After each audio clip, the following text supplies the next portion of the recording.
Welcome to a custom version of a game that I bought called Raptor Attack. Now, in order to play this game, you're going to need to have the Funkoverse strategy game, Jurassic Park edition, with the Velociraptor in it. Okay, so this is the setup. First, you're going to need the game board, which is going to be the Raptor paddock. You don't want the other one because there's not as many walls. This is much more balanced and more fun to play on. In order to play this game, you're going to need the characters and their character cards. You're going to need all of the characters, including the Raptor. You're going to need some custom made stuff.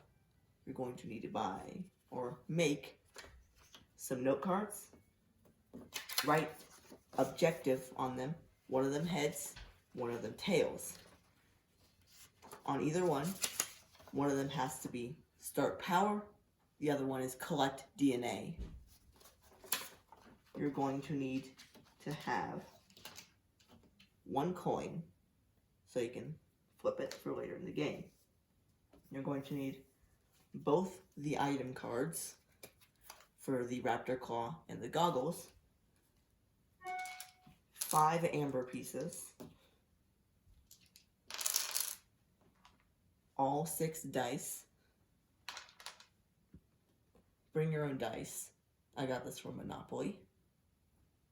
You're also going to need the goggles and the Raptor Claw. So, let's start with the first part of the game. In order to start, you're going to need to take your item cards and shuffle them. It doesn't matter how, just make sure that they are random. But you don't want to see what's on the bottom.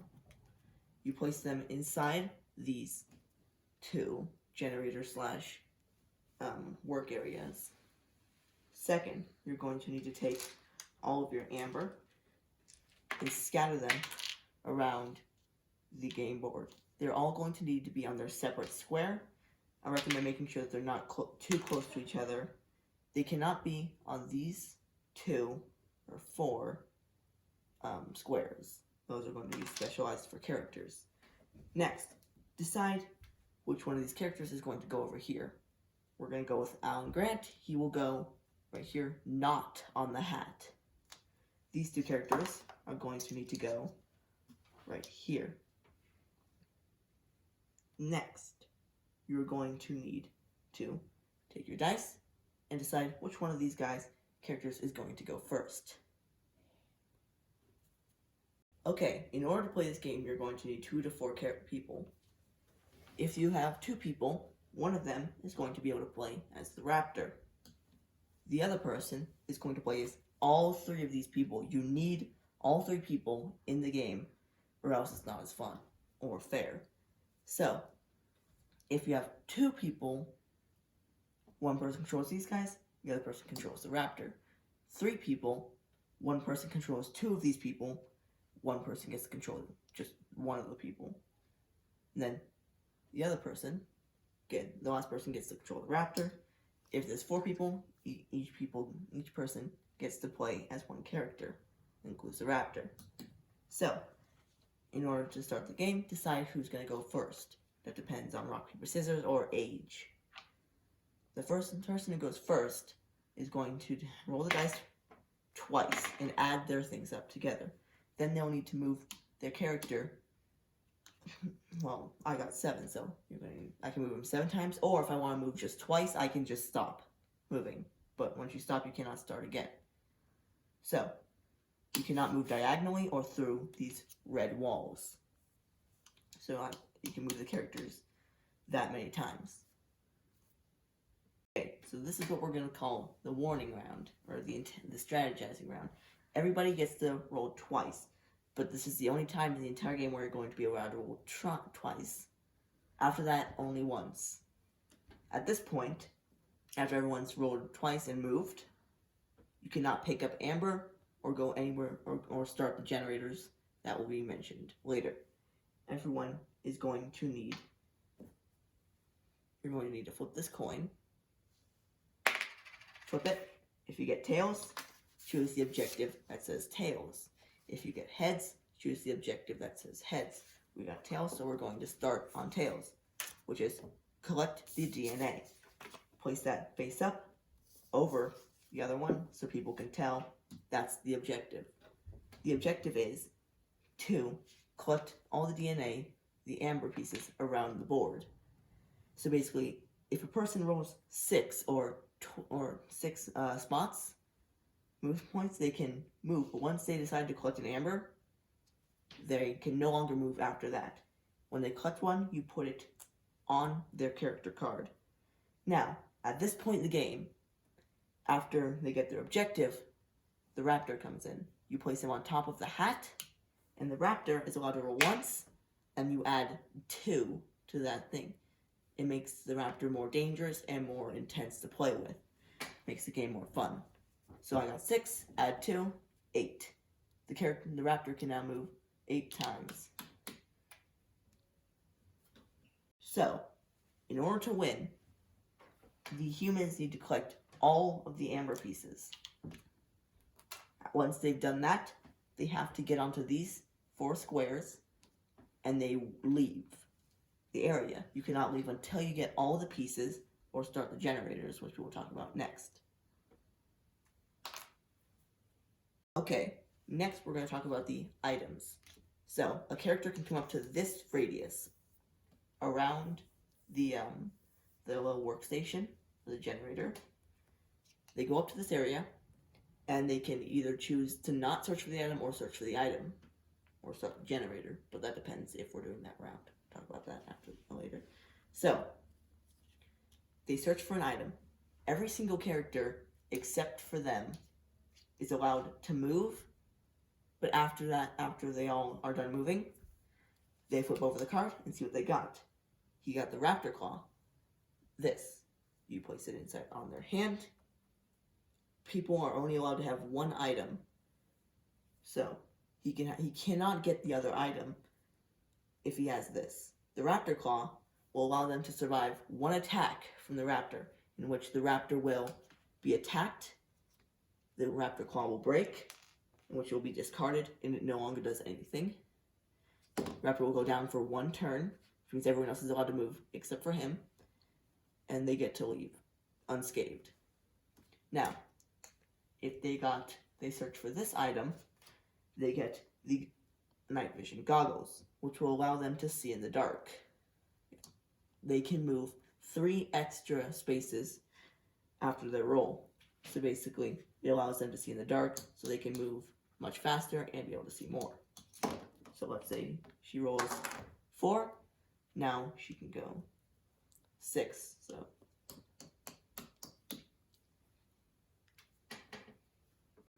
let's pretend that the game has been restarted. So items have not been collected, none of the amber has been collected, there's not even a Raptor on the board yet. This is the point where they're going to be able to see what their objective is going to be. So let's consider it's no longer going to be the collect the amber, it's going to be start power. Basically what they're going to have to do is the characters are going to have to go up to the board, which is going to be within this range, up to the, and they will have to take 3 dice, roll them. If they get all 3 are the same, whether that be all 3 are shields, all 3 are exclamation marks, or all 3 are these little spark things, they will be able to start the generator. If they fail at starting the generator and they do not do it, then that basically means that their turn ends, nothing happens with the generator. If all 3 are started, place the dice on the sides of the generators to show that you did it. You can also search for items even if the generator is started, but you cannot search for items if you're going to start the generator. So, once both generators have been started, the people are allowed to leave, so they have to get back to these places. In this scenario, the amber is completely useless. So during the strategizing round, people can go towards the amber or the generator, but if they go towards the amber, like, yes, I'm going to grab the amber, now all of a sudden they have to go towards the generators, making the game a bit more fair. Okay, So this is what we're going to call the warning round, or the strategizing round. Everybody gets to roll twice, but this is the only time in the entire game where you're going to be allowed to roll twice. After that, only once. At this point, after everyone's rolled twice and moved, you cannot pick up amber or go anywhere or start the generators that will be mentioned later. Everyone is going to need, you're going to need to flip this coin. Flip it. If you get tails, choose the objective that says tails. If you get heads, choose the objective that says heads. We got tails, so we're going to start on tails, which is collect the DNA. Place that face up over the other one so people can tell that's the objective. The objective is to collect all the DNA, the amber pieces, around the board. So basically, if a person rolls 6 or 6 spots, move points, they can move. But once they decide to collect an amber, they can no longer move after that. When they collect one, you put it on their character card. Now, at this point in the game, after they get their objective, the Raptor comes in. You place him on top of the hat, and the Raptor is allowed to roll once, and you add 2 to that thing. It makes the Raptor more dangerous and more intense to play with. Makes the game more fun. So I got 6, add 2, 8. The Raptor can now move 8 times. In this game, the humans are not against each other. They're not trying to win over the other people. The only thing they win is if they escape. They all want at least one person to escape, and then they win. It doesn't matter how many amber pieces, no matter how many generators you've gotten. Your only goal as a human is to work together and escape. The Raptor's goal is to kill everyone on the board. So, in this scenario, these two are not trying to get more amber than each other. They're trying to, let's say, they want one person to escape and then they all win. So, the Raptor is going to get distracted by her while he escapes. So, in this scenario, they're working together. It's a team game for the people, while this guy is trying to wreak havoc. Overall, this game can take really long to play, or not very long, and it can be a very short and fast-paced game. So, one thing I want to clarify is that you may not, and it will never change, the objective will not change during the game. Only when an objective is set, that's the objective for the rest of the game. It cannot change. Also, you may only leave once either the generators are started or all amber is completely collected. I enjoy this game because it is a very more enjoyable game. It's very much like the movie with a bunch of people trying to do one objective, which would either be getting amber, starting generators, and saving the park, or while they're running away from a little dinosaur. The other version of this game seems a bit too complicated to me. This is a much more grounded, more enjoyable game to me. You can like whatever you want. But this is my personal game. I made it with this set and a couple of note cards and a penny. So consider playing it. Bye-bye.